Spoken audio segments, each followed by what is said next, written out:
வணக்கம். சங்கத்தின் இன்றைய முக்கிய செய்திகளோடு இணைந்திருக்கின்றோம். முதலில் தலைப்புச் செய்திகள்.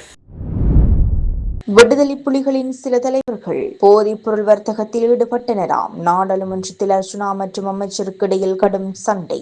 வெட்கப்படுகிற என்னுடைய தேசிய தலைவர், நீங்கள் ஒரு குடு வியாபாரி என்று சொன்னதுக்கு இந்த முகத்தோட யாழ்ப்பாணம் வருவீர்கள்? நெஞ்செல்லாம் எரியுது. நீங்கள் என்ன சுட்டாலும் கொன்றாலும் புதைத்தாலும் ஒரு கூட்டம் வெக்கமா இல்லையா? சோறாடா சாப்பிடுறீங்க என்று கேட்கிற அளவுக்கு எங்களுடைய தமிழ் மக்கள் உங்களை வடக்கு மாநிலத்தில் பார்த்துக் கொள்வார்கள். நீங்கள் பால் குடித்து வளர்ந்த குழந்தையா இருந்தால், நாய்ப்பால் குடிக்காமல் உங்களுடைய அம்மாவினுடைய பாலை குடித்து வளர்ந்தவனாக இருந்தால், ஆனால் உங்கள் ஒருவனால் வந்து வடக்கு மாநிலத்தில் வாழ முடியுமா? இயலாது. ஏனென்றால் நீங்கள் முழு இனவாதிகள். வடக்கு மாநிலத்தில் இருக்கிறவன் முழுக்க இனவாதி என்று. நாங்கள் இனவாதி இல்ல. நீங்களா சோறாடா சாப்பிடுறீங்க, வலக்கையாலையா சாப்பிடுறீங்க உங்கள்ட்ட கேட்கிறேன். உருவாகிறது புதிய புயல், பொதுமக்களுக்கு அவசர அறிவிப்பு. திருகோணமலை சம்பவத்தின் பின்னணி என்ன? நாடாளுமன்றத்தில் ஜனாதிபதி அதிரடி அறிவிப்பு. பாதாள உலக குழுக்களுடன் தொடர்பு வைத்திருப்போர் தொடர்பிலும் பகிரங்கம்.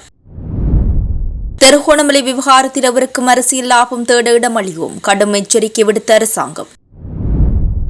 நாமல் மகிந்தவும் போதைப் பொருட்கள் கும்பல் மற்றும் பாதாள குழுக்களுடன் தொடர்பாம், அரசாங்கம் அதிரடி அறிவிப்பு.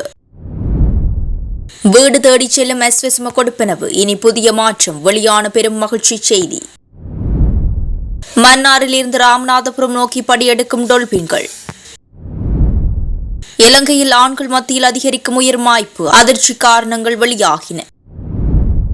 மீனவர் வலையில் சிக்கிய பாரிய அளவிலான மஞ்சள் வால் கேரை மீன், மீனவர்கள் பெரும் மகிழ்ச்சி. மன்னாரில் கரை ஒதுங்கும் மர்ம பொருட்கள், அச்சமடைய வேண்டாம் என பொதுமக்களுக்கு அறிவிப்பு. இதுபோன்ற செய்திகளை உடனுக்குடன் அறிந்து கொள்ள செங்கதிர் சேனலை சப்ஸ்கிரைப் செய்து இணைந்திருங்கள். தொடர்பான விரிவான செய்திகள். பாதாள உலக குழு உறுப்பினர்கள் எதிர்காலத்தில் அரசியல் கட்சி ஒன்றை உருவாக்குவதற்கு திட்டமிட்டிருந்ததாக ஜனாதிபதி அனுரகுமார் திசாநாயக்க நாடாளுமன்றத்தில் தெரிவித்துள்ளார். இந்த வலையமைப்பை ஒழிப்பதற்கு அனைவரும் ஒத்துழைப்பு வழங்க வேண்டும் என்றும் ஜனாதிபதி அழைப்பு விடுத்துள்ளார். இதேவேளை திருகோணமலையில் புத்தர் சிலை வைக்கப்பட்டதால் ஏற்பட்ட சம்பவம் தொடர்பாக பொது பாதுகாப்பு அமைச்சின் செயலாளரிடமிருந்து முழுமையான அறிக்கை கோரப்பட்டுள்ளதாக ஜனாதிபதி அனுரகுமார் திசாநாயக்க நாடாளுமன்றத்தில் அறிவித்தார்.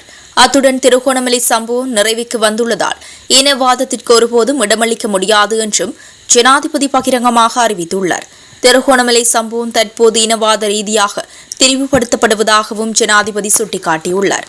இலங்கையின் வரலாற்றில் இனவாதம் என்பது பல்வேறு சந்தர்ப்பங்களில் பல்வேறு வடிவங்களில் தோற்றம் பெற்றன. அத்துடன் கடந்த காலங்களில் ஆட்சியில் இருந்த அரசாங்கங்கள் ஊழல், மோசடி, ஜனநாயக விரோதம் மற்றும் பொருளாதார நெருக்கடிகளால் வீழ்த்தப்பட்டுள்ளன. எனினும் தற்போதைய அரசாங்கத்திற்கு அவ்வாறான எவ்வித குற்றச்சாட்டுகளையும் முன்வைக்க முடியாதமையால் இனவாதத்தை தோற்றுவிப்பதற்கு முயற்சிகள் முன்னெடுக்கப்படுவதாகவும் ஜனாதிபதி சுட்டிக்காட்டினார். இந்த நிலையில் காவல்துறையினர் சட்டத்தை நடைமுறைப்படுத்தும் போது சமூகத்தை திசைப்படுத்தும் இந்த விடயம் குறித்தும் அதிக கவனம் செலுத்த வேண்டியுள்ளது என்றும் ஜனாதிபதி வலியுறுத்தினார். எனினும் திருகோணமலை விவகாரம் குறித்து முழுமையான அறிக்கை ஒன்றை சமர்ப்பிக்குமாறு பொது பாதுகாப்பு அமைச்சுக்கு அறிவிக்கப்பட்டுள்ளதாகவும் ஜனாதிபதி தெரிவித்தார். அதேபோன்று காவல் நிலை புத்தகத்தில் 11:40க்கு பாதுகாப்பு கருதியே இந்த புத்தர் சிலையை அகற்றியதாக கூறப்பட்டுள்ளது. காவல்துறையினரால் புத்தர் சிலை அகற்றப்பட்டமையால் மீண்டும் அதனை அதே இடத்தில் வைத்து பாதுகாப்பு வழங்கப்பட்டுள்ளதாகவும் ஜனாதிபதி குறிப்பிட்டுள்ளார். இந்த நிலையில் குறித்த இடத்திற்கு 2016ஆம் ஆண்டு வழங்கப்பட்ட காணி உரிமை பத்திரம் இருந்தாலும் அன்று முதல் இந்த இடத்தில் விகாரை ஒன்று செயற்படவில்லை என்றும் ஜனாதிபதி வெளிப்படுத்தினார். மாறாக இந்த இடத்தில் சிற்றுண்டிச்சாலை ஒன்றை அமைக்கப்பட்டுள்ளதாகவும் அது சட்டவிரோத கட்டடம் என்பதால் அதற்கு எதிராக வழக்கு ஒன்றும் தாக்கல் செய்யப்பட்டுள்ளது. அதற்கமைய இந்த இடத்தில் உள்ள சட்டவிரோத கட்டடத்தை அகற்றுவதற்கு எதிராக மேன்முறையீடு செய்யப்பட்டுள்ள நிலையிலேயே கடந்த 16ஆம் தேதி இந்த சம்பவம் இடம்பெற்றுள்ளது. இந்த நிலையில் நீதிமன்றத்தில் முன்வைக்கப்பட்ட கருத்துகளுக்கு அமைய புதிய கட்டடம் அமைக்கவும் பழைய கட்டடத்தை அகற்றுவதற்கும் நடவடிக்கை எடுக்க வேண்டாம் என்றும் நீதிமன்றம் கூறியுள்ளது. இதனையடுத்து நீதிமன்ற தீர்மானத்திற்கு அமைய எதிர்வரும் நடவடிக்கை எடுக்கப்படுவதால் இந்த பிரச்சினை முடிவுக்கு வந்துள்ளதாகவும் ஜனாதிபதி அனுரகுமார் திசாநாயக்க தெரிவித்துள்ளார்.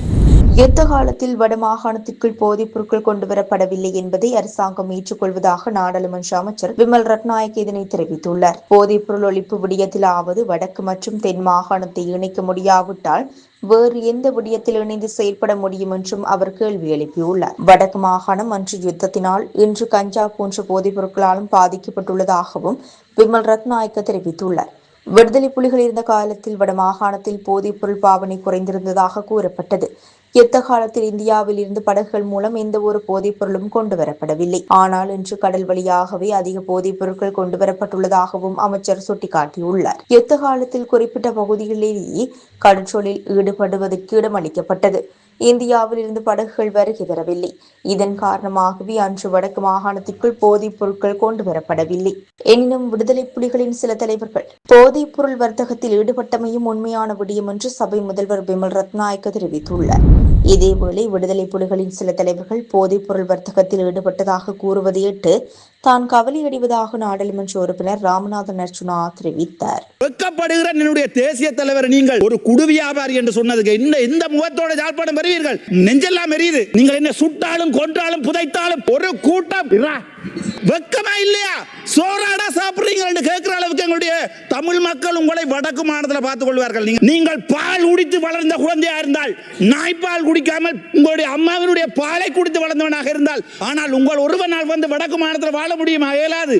ஏனென்றால் நீங்கள் முழு இனவாதிகள். வடக்கு மாநிலத்தில் இருக்கிறவன் முழுக்க இனவாதி என்று. நாங்கள் இனவாதி இல்ல. நீங்களா சோறாடா சாப்பிடுறீங்க, வலக்கையாலையா சாப்பிடுறீங்க உங்கள்ட்ட கேட்கிறேன். இன்றைய தினம் தமிழினத்திற்காக தன்னுயிர் தந்த தியாக சிறகுகள் எதிரிகளால் அவர்கள் தோற்கடிக்கப்படவில்லை. அவர்கள் எண்ணத்தை எரியூட்ட தூண்டுகிறார்கள். மாவீரர்கள் கல்லறையில் புதைக்கப்படவில்லை, எங்களின் கனவுகளில் விதைக்கப்படுகிறார்கள் என்ற உசாய் மணியினுடைய கவிதையோடு இந்த ஸ்பீச்சை ஆரம்பிக்கலாம் என்று நான் நினைக்கிறேன். எனக்கு மிகவும் கவலையான விடயம், நான் ஒரு தமிழனாக இருந்து கொண்டும் சிங்கள மக்களால் அதிகமாக இன்று வரை நேசிக்கப்படுகின்ற ஒரு தமிழனாக இந்த பாராளுமன்றத்தில் இருக்கிறேன் நான் பெருமைப்படுகிறேன். என்றால் நான் மனதில் பட்டவற்றை நேரடியாக கதைப்பதற்கு இன்றைய தினம் எங்களுடைய 323 கண்டெய்னர் கள்ளர் என்று சொல்லப்படுகின்ற ஒருவர் உங்களுக்கு தெரியும் யாரென்று. இன்றைய தினம் வந்து சொல்லியிருக்கிறார், தேசிய தலைவரும் 44,000 போராளிகளும் வடக்கு மாகாணத்தில் குடுவித்தார்கள் என்ற ஒரு கதை ஒன்றை இன்றைக்கு சிங்களத்தில் சொல்லியிருக்கிறார். இவர் சிங்களத்தில் சொல்லி தப்பிக்கலாம் நினைக்கிறார். ஆனால் சிங்களமும் தமிழும் சரளமாக பேச தெரிந்த எனக்கு அது விளங்கினது. அதனுடைய வீடியோவை நீங்கள் பார்ப்பீர்கள் வெகு விரைவில். மிகவும் கவலையாக இருக்கின்றால் இவர்கள் சொல்லிக் கொண்டு வந்தவர்கள் எப்படி?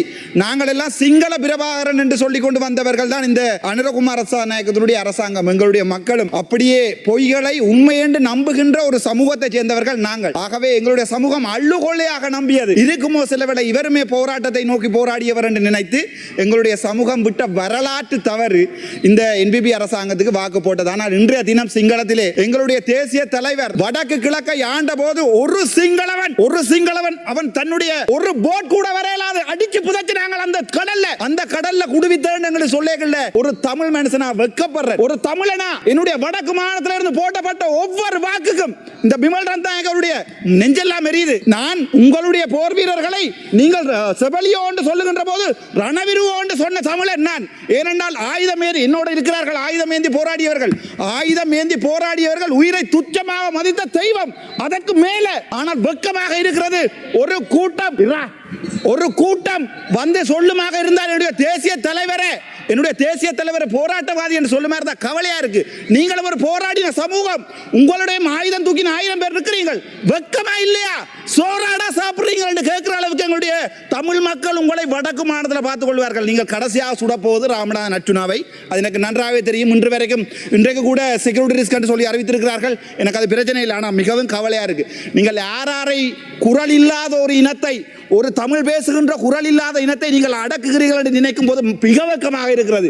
நாங்கள் இனவாதம் இல்லை என்று இந்த வரைக்கும் இதில் இருக்கிற எதிர்கட்சியில் இருக்கிற பாராளுமன்ற உறுப்பினர் தமிழனாக இருந்தாலும் சரி, முஸ்லீமாக இருந்தாலும், நீங்கள் பால் குடித்து வளர்ந்த குழந்தையா இருந்தால், நாய்ப்பால் குடிக்காமல் உங்களுடைய அம்மாவினுடைய பாலை குடித்து வளர்ந்தவனாக இருந்தால், புத்தளத்திலே மக்கள் தினமும் அழுகிறார்கள், திருவோணமையிலே மக்கள் அழுகிறார்கள்.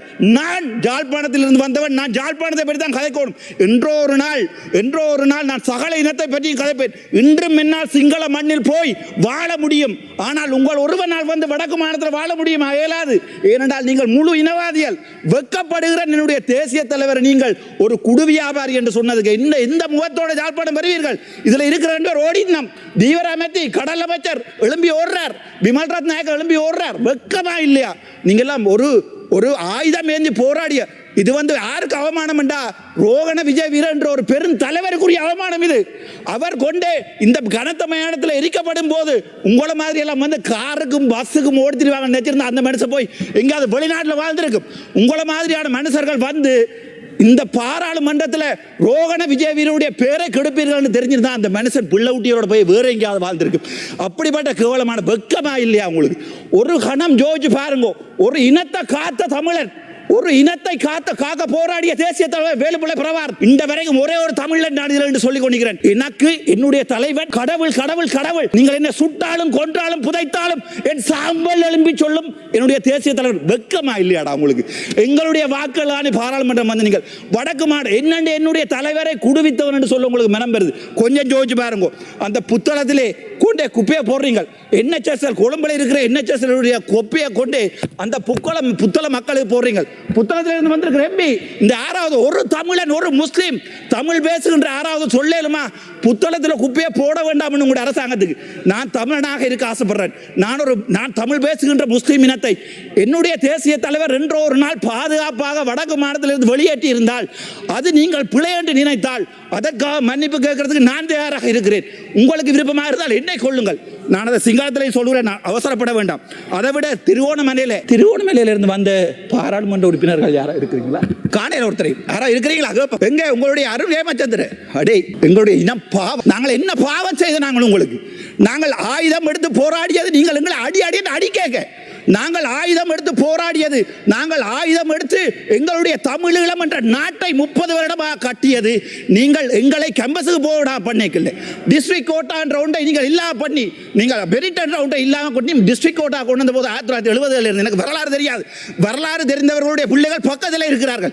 இன்று வெக்கமே இல்லாமல் கஜேந்திரகுமார் பொன்னம்பலத்தினுடைய பேரை உச்சரித்து எங்களுடைய பிமல் ரத்நாயக சொல்றார் வடக்கு மாநிலத்தில் இருக்கிறவன் முழுக்க இனவாதி என்று. நாங்கள் இனவாதி இல்லை. நீங்க கட்டினது கோயில் என்னுடைய.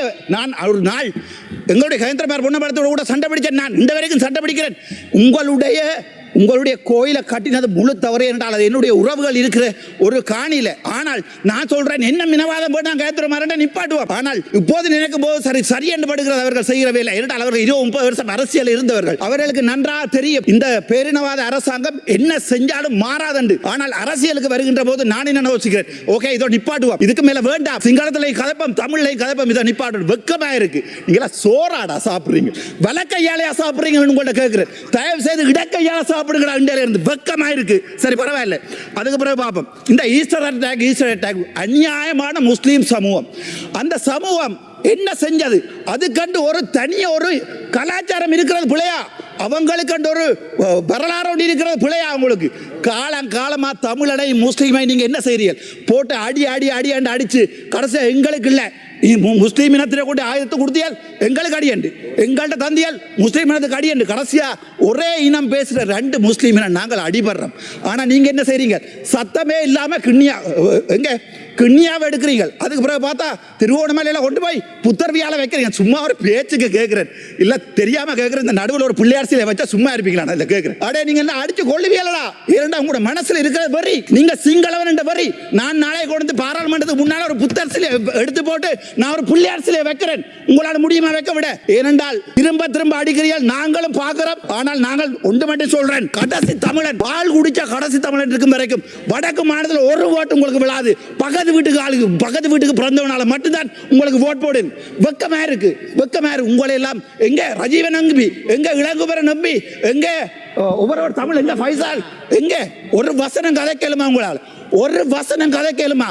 நான் தமிழ் பால் குடிச்சு வந்தவன். ஆனால் முஸ்லீம் எனக்கு என்னுடைய ரத்தம். நீங்க என்ன சொன்னாலும் நான் ஒவ்வொரு முஸ்லீமுக்கானியும் அடிபடுவேன். என்றால் என்னுடைய தேசிய தலைவர் ரெண்டாவது ஒரு நாள் நினைத்து விட்ட பிள்ளையோ நினைக்காமல் விட்ட பிள்ளையோ அந்த பிள்ளையை திருத்துறதுக்கு எனக்கு கட்சி இருக்கு. இவ்வளோத்தையும் சிங்களத்தில் நான் சொல்ல ஆசைப்படுறேன். මෙතුමාලගේ පාතාල සම්බන්ධතාත් මේ වෙනකොට මේ ඉන්දුනිසියාවෙන් ගෙන ආපු අය සහරා එළි වෙලා තියෙනවා. ඒ හින්දා දැන් මේ පිළිබඳව විමර්ශනයක් කරමින් ඉන්නවා. කවුරු හරි මත්ද්‍රව්‍ය වලට සම්බන්ධව நாடாளுமன்ற உறுப்பினர்களுக்கும் பாதாள உலக குழுக்களுக்கும் இடையிலான தொடர்புகள் குறித்து தகவல்கள் வெளிவந்துள்ளதாக நாடாளுமன்றத்தில் தெரிவிக்கப்பட்டது. அதன்படி இந்தோனேஷியாவில் இருந்து அழைத்து வரப்பட்ட குற்றக்குழு உறுப்பினர்களிடமிருந்தே இந்த தகவல்கள் வெளிவந்துள்ளதாக பொது பாதுகாப்பு அமைச்சர் ஆனந்த் விஜயபால தெரிவித்துள்ளார். பொது பாதுகாப்பு அமைச்சின் மீதான குழுநிலை விவாதத்தில் கலந்து கொண்ட போது நாடாளுமன்ற உறுப்பினர் நாமல் ராஜபக்ச முன்வைத்த குற்றச்சாட்டுகளுக்கு பதிலளிக்கும் போதே அவர் இதனை குறிப்பிட்டுள்ளார். பாதாள உலக குழுக்கள் மற்றும் போதைப்பொருள் தொடர்பாக பல்வேறு கருத்துக்கள் முன்வைக்கப்பட்டதாகவும் அவர் தெரிவித்துள்ளார். ஆனால் தாம் சட்டத்தை உரிய முறையில் நடைமுறைப்படுத்தியுள்ளதாகவும் அமைச்சர் ஆனந்த் விஜயபால சுட்டிக்காட்டினார். அத்துடன் இந்த விடயம் தொடர்பில் தற்போது விசாரணைகள் தீவிரப்படுத்தப்பட்டுள்ளதாகவும் அவர் குறிப்பிட்டுள்ளார். கடந்த அரசாங்கத்தின் ஆட்சி காலத்தில் பாதாள உலக குழுக்களை ஊக்கப்படுத்தி அந்த அரசாங்கம் ஆட்சி அதிகாரத்தை தக்கவைத்துக் கொண்டதாகவும் அவர் சுட்டிக்காட்டியுள்ளார். அத்துடன் கடந்த ஆட்சியாளர்கள் யாரை கட்டியணைத்தார் என்பது இந்த முழு நாட்டிற்கும் தெரியும் என்றும் தற்போது நாமல் ராஜபக்சவின் பாதாள தொடர்புகள் குறித்து விசாரணைகள் ஆரம்பிக்கப்பட்டுள்ளதாகவும் அமைச்சர் ஆனந்த் விஜயபால தெரிவித்தார். அந்த தொடர்புகள் குறித்து விசாரணைகள் நடத்தி விரைவில் தகவல்களை வெளிப்படுத்துவோம் என்றும் அவர் குறிப்பிட்டார். தேசிய மக்கள் சக்தியில் இருக்கும் எவரும் போதைப்பொருள் விற்பனையில் ஈடுபட்டதில்லை என்றும் அவர் இதன்போது சுட்டிக்காட்டினார். ஆனால் சொத்தியுபாலியின் மகன் யாரிடத்தில் பணியாற்றினார் என்பதையும் தன்னால் கூற முடியும் என்றும் அமைச்சர் தெரிவித்துள்ளார். இதேவேளை தேசிய மக்கள் சக்தி மக்களுக்காகவே செயற்படுவதாகவும் மாறாக போதைப்பொருள் வர்த்தகர்களுக்காக செயற்படவில்லை என்றும் பொது பாதுகாப்பு அமைச்சர் ஆனந்த் விஜயபால கூறினார். எதிர்க்கட்சிகள் உண்மையாக பணியாற்றும் அதிகாரிகள் மீது தொடர்ந்தும் விமர்சனங்களை முன்வைத்து வருவதாகவும் போதைப்பொருள் வர்த்தகர்கள் மற்றும் பாதாள உலக குழுக்களுடன் தொடர்புடையவர்கள் சிறைக்கு செல்லும் போதே இந்த விமர்சனங்களை முன்வைப்பதாகவும் பொது பாதுகாப்பு அமைச்சர் ஆனந்த் விஜயபால சுட்டிக்காட்டியுள்ளார். அஸ்வசும நலன்புரி திட்டத்தை முறையாக செயற்படுத்தும் வகையில் தரவு கட்டமைப்பில் மாற்றங்களை ஏற்படுத்துவதற்கு நாடாளுமன்றத்தில் வழிவகைகள் பற்றிய குழுவில் பரிந்துரைக்கப்பட்டுள்ளது.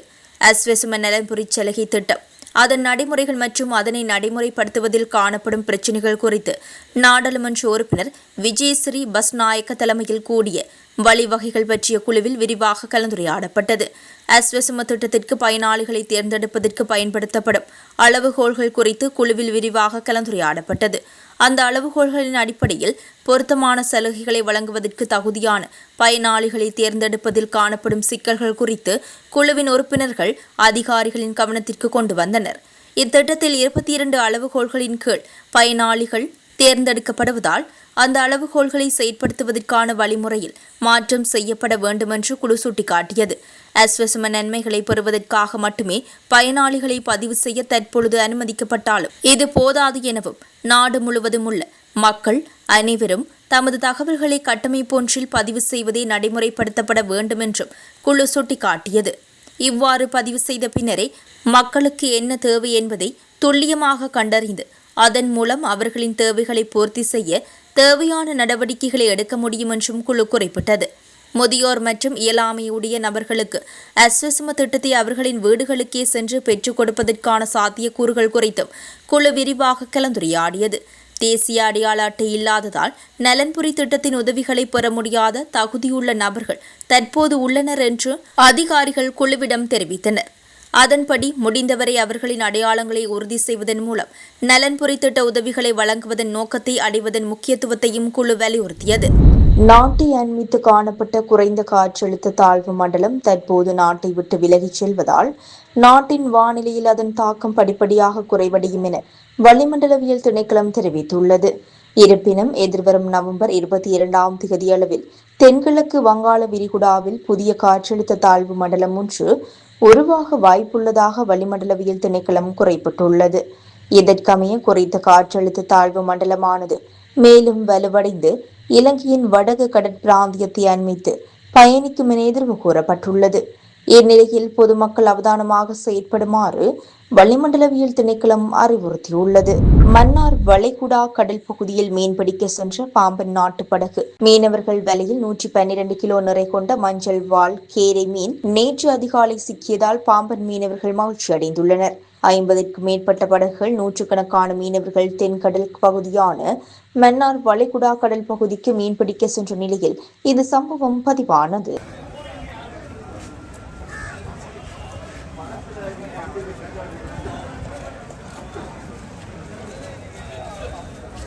சைஸ் வந்து இதெல்லாம் நார்மல் சைஸு, பக்கம் கொஞ்சம் அதிகமான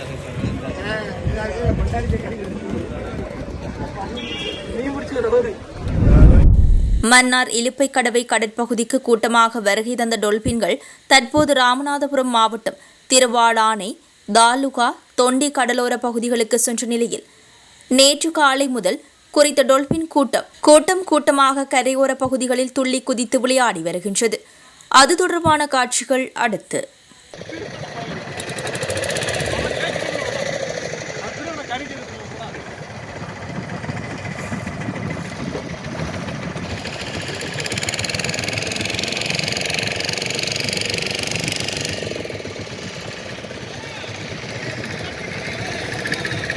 நாட்டில் ஏற்பட்டுள்ள காலநிலை மாற்றம் காரணமாக தற்போது மன்னார் கடற்கரையோரங்களில் பிளாஸ்டிக் துகள்கள் கரையொதுங்கி வருகின்றது. வடக்கு கரையோரம் சார்ந்த பகுதிகளில் பேசாலை, காட்டாஸ்பத்திரி, சிறுதோப்பு ஆகிய கடற்கரையோரங்களில் குறித்த பிளாஸ்டிக் துகள்கள் கரையொதுங்கி வருகின்றமை அவதானிக்கக்கூடியதாக இருக்கின்றது.